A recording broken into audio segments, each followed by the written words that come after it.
সমাজসেবা অফিসে দরখাস্ত করেন। মুকুল এই মুকুল ভাই দেখছি ভাই আর টাকাটা আসেনি আসলে টাকাটা ঢুকে নেই ভাই আচ্ছা পর্দা কবে ঢুকবে ঢুকবে তো এই ছাড় দাও না তো আসেন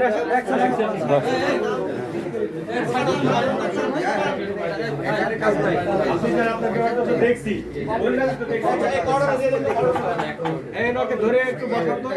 পানি আনে না পানি এই পানি দেন না পানি দিয়ে দিতে পানি দাও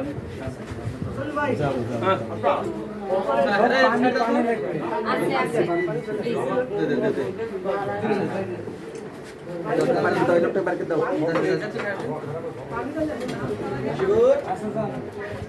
আচ্ছা ওইখানকার জন্য একটু কথা বলি ব্যানারটা খুবই ছোট্ট তিন চারজন লোক দাঁড়াক আর আমরা দুই সাইড বরাবর দাঁড়াবো কেউ বিশৃঙ্খলা করবো না সাংবাদিক কাছে ওকে সামনে জায়গা দিতে হবে ও না হলে তো আমাদের প্রচার হবে কি ওদেরকে আমরা সুযোগ দেবো আমরা আমাদের দলে ঠিক আছে ওখানে